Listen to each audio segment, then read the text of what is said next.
engagement social yàgg a soxal ndawul Afrique te engagement social boobu noonu gis nañ ko ci fànn bu ne am na ñoo xam ni dinañ wàcc ci mbedd mi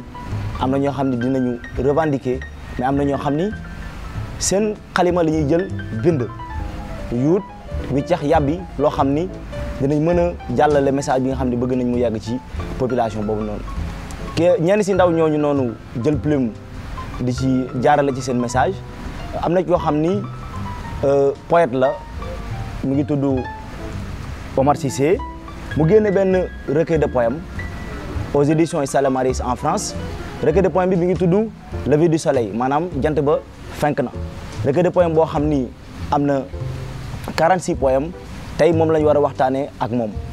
donc bala ñuy waxtaan ak moom ci recueil de poèmes bi dañuy dem déglu Yacine Ndiaye mu defal ñu biographie wu kii di Omar Cissé. Omar Cissé est né à Ziguinchor en Casamance où il a fait ses études primaires et secondaires. Il a obtenu son baccalauréat au lycée Alpha Molo Baldé de Kolda après l'affectation de son père dans la région. Aujourd'hui, Omar Cissé est étudiant en master à l'université Cheikh Anta Diop de Dakar à la faculté des lettres et sciences humaines. Jeune écrivain, poète, activiste, il a commencé à caresser la plume depuis l'école primaire où il a eu à être lauréat du concours inter-école de poésie et de rédaction. Sa passion pour l'écriture et la lecture l'a amené à la publication de son premier ouvrage intitulé Lever du soleil, paru le 20 avril 2015 aux éditions Issa Maris en France. Il participe à une anthologie du Forum international appelée Poète à l'honneur, sortie le mois de juin passé au MAP Éditions. Il prépare à ce moment un autre recueil qui aura comme titre Souffle d'espoir, recueil dans lequel il propose un nouveau souffle à la terre-mère,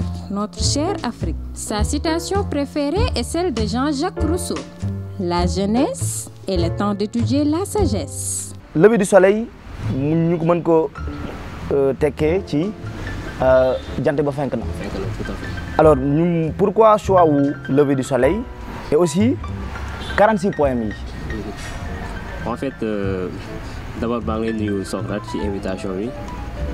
di jaajëfal ñëpp ñi nga xamante ne ñooy téléspectateurs u Obélis TV. Eh bien Lever du soleil mooy jant mi fekk na bu ma koy lire c'est-à-dire man dama am ñaari jàngat ci nu ma koy tekkee quoi en fait. Lever du soleil c'est-à-dire quand le soleil se lève on voit tout simplement cette lumière qui apparaît et la lumière tout simplement quand il apparaît on voit que les ténèbres fuient xam nga léegi maanaam lever du soleil dafa ñëw pour éclairer société bi quoi ci ay maanaam ay lënt-lënt yi nga xamante ne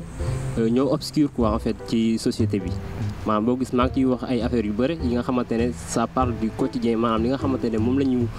moom la doomu aadama bi sénégalais yi di dund en général moom laa ciy wax. yaa ngi wax leeral lu la demoon ci xelu nit ñi. et am na ñetti pàcc yoo xam ni mi ngi ci téere bi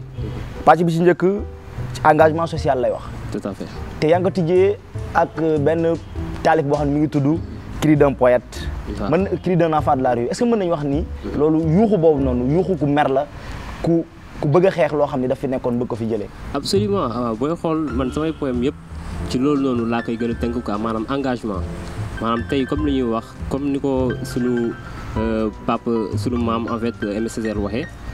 maanaam le poète doit être la voix de ceux qui n'ont point de voix donc tout à man loolu ci loolu noonu laa sukkandiku di bind samay texte pour maanaam éveiller la conscience de la société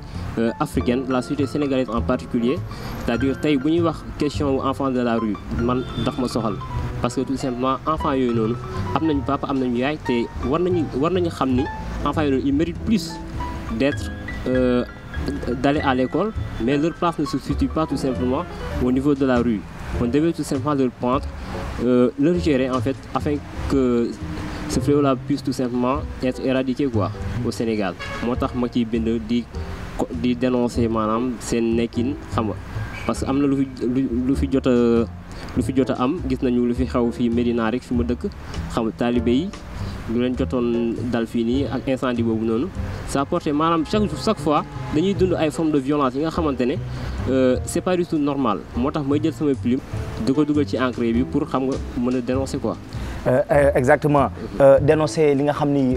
dafa lënt. absolument te ñu wax ni mag ñi ñu ngi wax souvent que ni poésie. duñ ko def ak ay idée mais ak ay règles. ak ay règles te gis nañu utiliser nga ay règles yu mel ne sonnet. mooy poème bi nga xam ne dañoo gàtt.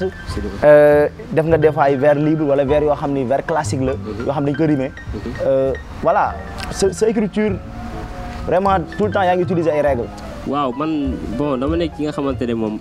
dafa am yenn auteurs yi nga xamante ne ñoom ñoo may influencer quoi ci écriture moo tax bu may xool je recherche toujours le beau dans l'écriture maanaam même bu may bind ci li nga xamante ne dafa engagé wu trop mais la beauté xam nga dama ko ciy refléter parce que les rimes xam nga ça attire aussi les gens les lecteurs à voir que bon auteur bii nii mu ngi def li mais am na tamit yeneen poèmes yi nga xamante ne dama ci nekk en fait libre quoi dama am benn liberté bi nga xamante ne dama koy wone quoi ci loolu noonu comme boo jëlee yeneen poème comme ay texte Casamance bi ma bind boobu bind naa ko dans une forme bi nga xamante ne c'est tout à fait libre quoi mais ci côté wu rime laa gën a sukkandiku quoi. ñu gis ni poète bi dinay dugg ci yenn question yoo xam ne ñu koy tuddee humanisme maanaam li nga xam ne mooy diggante nit ak nit te am na poème boo xam ne vraiment marqué nañu bëri ba ma nekkee sax sànq ci coulisses yi am na ñoo xam ne dañ moo doon wax naan ma poème bi moom bi ma nee Omar Cissé laay invité sax dañu ma poème boobu vraiment c'est un excellent poème te poème bi mi ngi nekk question d'un handicapé. waaw question d'un handicapé boobu gisee ma bind ko maanaam dama jàngat suñu société nu muy doxee en fait parce que tey dama gis ni les handicapés sont vraiment marginalisé en fait ci société bi tey da ngay am benn handicap bi nga xamante ne nit ki yow yaa ngi ak moom mais société bi dañ lay xoolee neneen doo am sax ñi nga xamante ne dañuy mën a ñëw ci yow di la jéem a nekk ak yow mais dañuy préférer marginaliser la donc moo tax may comme par exemple damay jël benn exemple ci albinos yi maanaam fuune yi comme ni ñu leen di woowee ci wolof maanaam dafa am benn ay yeneen période fi déggoon nañ ko dañu doon jàpp fii di leen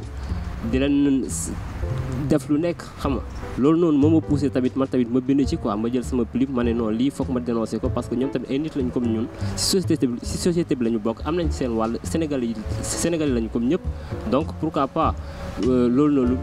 ñu xeex ko mu génn fi benn yoon. gis nañ ni aussi tamit def nga benn série d'hommage. waaw maanaam am na ñoo xam ni delloo nga leen njukkal. ci sa bind. ku ci mel ni Senghor. ku ci mel ni Cheikh Anta Diop. Casamance bi nga xam ne fa nga jugee. mais aussi ku ci mel ni la femme sénégalaise maanaam jigéenu Sénégal. absolument taaral nga ko jëmmal nga ko ci sa bind. waaw boo gisee ma rendre hommage Cheikh Anta Diop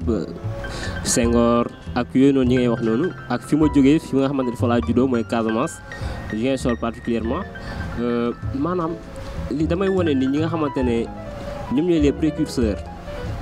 maanaam Cheikh Anta Diop ni mu xeexalee Afrique maanaam li mu bind ci théorie yu mu indi tout simplement pour wane ko ni africains yi am nañ li nga xamante ne européens yi amuñu ko ñun am nañ li nga xamante ne ñoo ko moom te buñ ko fructifier dinañu mën a am benn xam-xam bi nga xamante ne mën na sukkal xam nga suñu réew quoi participer à notre développement donc moo taxit ma rendre ko hommage à engagement bu amoon pour jeunesse africaine bi parce que mu ngi koy wax sax ci benn livre am Nation nègre et culture bu muy ne si vous manquez d'unir l'Afrique vous ne serez pas au rendez-vous du 3e millénaire c'est jeunes africains armez-vous de science jusqu'aux dents si vous manquez d'unir l'Afrique vous ne serez pas au rendez-vous du 3e millénaire moo tax ma rendre ko hommage nit kooku noonu c'est un miroir pour tous les jeunes africains xam nga moo tax ma rendre ko hommage Senghor tamit ci wàllum culture parce que gis nañu Senghor def na ci benn indi na ci benn apport bi nga xamante ne c'est extraordinaire nit la ki nga xamante ne def na ci littérature yi nga xam ne kenn mënu ko dindi Afrique moo tax fépp ñu dem ci Afrique gars yi ñun dañuy ndamoo Senghor quoi maanaam apporté na leen ci culture li nga xamante ne sénégalais yëpp témoigné nañ ko te Afrique yëpp tamit témoigné nañ ko monde bi yëpp témoigné nañ ko. alors juste avant ñuy continuer di fàttali ñi ñuy seetaan à travers votre chaîne Obelus TV que nous sommes en compagnie de Omar Cissé. Omar Cissé qui est un écrivain engagé, qui est un poète, qui a sorti 2 ouvrages. Le premier s'appelle Lever du Soleil et le second qui est en cours d'édition, on va y venir tout à l'heure, il s'appelle Souffle d'espoir. Ñu dugg ci dernière partie ouvrage bi bi nga xam ne day wax wàllum espoir maanaam dundee yaakaar wax nañ waxum guerre wàllum li nga xam ne tey moo tardel Afrique maintenant espoir boobu noonu liy dundee yaakaar mooy jàmm ji d'abord tout à fait lépp luy guerre ñu jëlee ko fi wax nga ko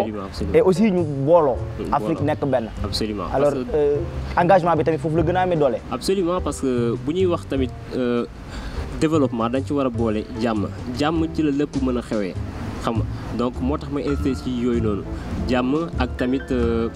benn tamit ci comme ni ñu koy waxee maanaam on doit s'unir ñun les Africains maanaam tey ñun bu ñu unirul bu ñu deful union mënuñu dem fenn